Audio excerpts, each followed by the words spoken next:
तुळजाभवानी, छत्रपती शिवाजी महाराज, सन्माननीय व्यासपीठ, उपस्थित सर्व मान्यवर, शिवराष्ट्र पॅनलचे सर्व उमेदवार, माथेरानकर, पत्रकार बंधू आणि इथे हा कार्यक्रम चांगल्या रीतीने इथे आपल्या समोर सादर व्हावा म्हणून मेहनत घेणारे सर्व सर्वांना सप्रेम जय महाराष्ट्र।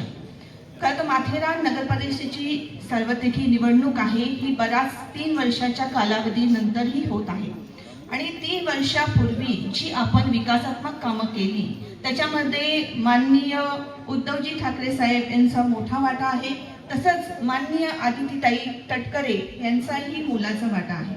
आणि ह्याच्यामध्ये मी आवर्जून आपल्याला सांगू इच्छिते की 2013 मध्ये जो आपल्याला 123 कोटीचा निधी उपलब्ध झाला, तो निधी उपलब्ध झाल्यानंतर इथे माथेरानमध्ये माथेरानकर सोडून जे माथेरानच्या बाहेरची माणसं आहेत अशांची मॉनिटरिंग कमिटी आहे आणि ते सर्व इथे निर्णय घेत असतात। सुदैवाने आपल्याला मागच्या 5 वर्षाच्या कालावधीत चांगले कमिटी मेंबर्स लाभलेले, ज्याच्यातून आपल्याला हा 123 कोटीचा जो निधी आहे त्याच्या योग्य परवानग्या मिळाल्यानंतर आपल्याला माथेरानचा घाट रस्ता व्यवस्थित करण्याचं त्यांचं मोलाचं सहकार्य लाभलं आणि त्यातून तो घाट रस्ता चांगला झाला।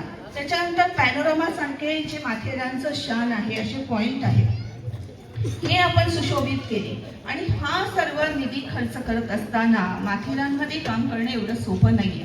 ज्यावेळेस 2017 मध्ये मी नगराध्यक्ष झाले त्यावेळेस एक पहिली नगराध्यक्षांची मीटिंग सह्याद्रीवर भरवली होती।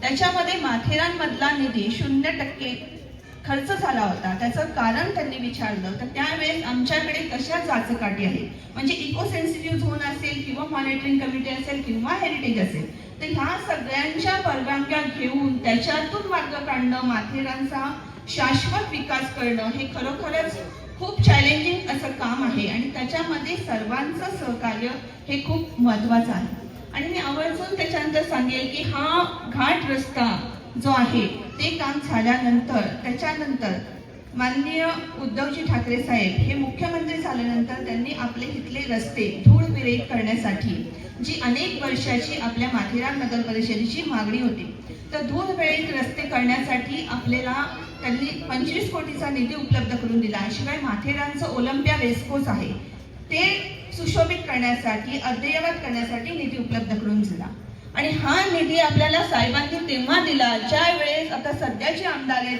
त्यांनी शपथ सुद्धा घेतलेली नव्हती, तरी ते सांगतात की तो निधी आम्ही आणलाय। म्हणजे किती दिशाभूल करायची एखाद्याची। त्याच्यानंतर सुद्धा आपण पुढील कालावधीमध्ये त्याच्यानंतर आपण एक 7 कोटीचा निधी आणला। तो निधी कर्जत खोपोलीला पळवायचं काम पण माननीय आमदार साहेबांनी केलं। खरं तर मी हा विषय बोलणार नव्हते, पण दुपारी जी सभा झाली त्याच्यामध्ये त्यांनी सांगितलं आम्ही जवळजवळ 88 कोटीचा निधी आणला, तो कुठे आणला आणि कुठे खर्च केला आणि जो निधी पळवायचं काम केलं तर त्यांची बाजू घेणारे, मी आता नाव घेत नाहीये, पण इथे काही जण आहेत ज्यांनी त्या जो निधी पळवला ते भूमिपूजन पण त्याच आमदारांनी केलं, त्याच्यानंतर निधी पण पळवला आणि तो निधी पळवण्यामध्ये ज्यांनी कामं घेतलेली असे जे माजी नगरसेवक आहेत ते सुद्धा आता त्यांच्याबरोबर त्यांची वाहवा करतात। म्हणजे यांची दृष्टी बघा कशी, असं बोलतात दृष्टी तशी सृष्टी, त्यांची दृष्टी दूषित आहे, त्याच्यामुळे त्यांना प्रत्येकामध्ये ते दोष आहेत ते दिसत असतात, कारण त्यांना चांगलं बघायची सवयच नाहीये। म्हणून आम्हाला कोणत्याही प्रकारचं द्वेषाचं राजकारण करायचं नाहीये। आम्ही माथेरानकरांचं, माथेरान हे पर्यावरणाच्या दृष्टीने जगाच्या नकाशा मिळवण्यासाठी इथे विकासात्मक कामं करत आलेलो आहोत आणि करत राहणार आणि त्या दृष्टीने आपले जे शिवराष्ट्र पॅनलचे सर्व उमेदवार नगराध्यक्षांसाठी अजयजी सावंत साहेब आणि आपले सर्व उमेदवार आहेत त्यांना प्रचंड बहुमताने आपण सर्व माथेरानकरांनी निवडून द्यायचे, जेणेकरून हे द्वेषाचं राजकारण म्हणजे बाहेरची माणसं येऊन इथे राजकारण करणार आणि आपला माथेरानचा विकास हा गेल्या 3 वर्षात खुंटलाय। इथे प्रशासक आहे आणि त्या प्रशासकामध्ये मी आवर्जून सांगेन की गेल्या 3 वर्षात 3 मुख्याधिकारी झाले, तर हे मुख्याधिकारी 3 मुख्याधिकारी बदलण्याचं कारण काय? कारण त्यांच्यावर सुद्धा दबाव आहे। जी माणसं म्हणजे जी आपले प्रस्ताव असतील, मी आपल्याला एक तटकरे साहेब एक सांगू इच्छिते की जिल्हा नियोजनच्या समितीमध्ये माथेरानच्या पाण्याचा विषय होता, आपण तिथे होता, तर माथेरानला पाणी पुरवठा करणारा एक तलाव आहे, त्या तलावाला भेगा गेलेल्या आहेत, तडे गेलेले आहेत आणि त्याच्यातला गाळ उपसा केला पाहिजे असा तो विषय होता। आणि त्यावेळेस आम्ही धर्माधिकारी साहेबांना निवेदन दिलेलं की आपली मदत आम्हाला इथे लागेल, कारण ते नेहमी आपल्याला मदत करत आलेले आहे. आणि त्यांनी सगळं सुव्यवस्था इथे नियोजन झालेलं असताना आयत्या वेळेला काही संकुचित वृत्तीच्या माणसांनी ते काम होऊन दिलं नाही.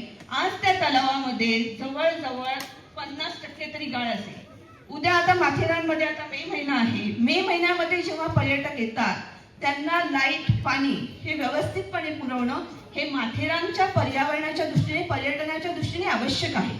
मग अशा वेळेस पाणी प्रश्न उपस्थित झाले असताना हे जे बाहेरचे राजकारण करणार आहेत किंवा ज्यांनी हा विकास 3 वर्ष खुंटवला आहे, ही माणसं साथ देणार आहेत का इथले स्थानिक तुम्हाला साथ देणार आहेत, हे सर्व माथेरानकरांनी ठरवायचं आहे. आणि ह्या दृष्टीने शिवराष्ट्र पॅनल करून हा चांगली विकासाचं विजन जे घेऊन उमेदवार उभे आहेत त्यांना आपण प्रचंड बहुमताने विजयी करायचा आहे. तर एवढं बोलून मी आपल्याला एकच सांगेन, काम करत आलोय, काम करत राहू. आणि तटकरे साहेब, आपलं माथेरानमध्ये खूप खूप स्वागत आहे. खरं तर आधी बोलायला पाहिजे होतं. थँक्यू, धन्यवाद. जय हिंद, जय महाराष्ट्र.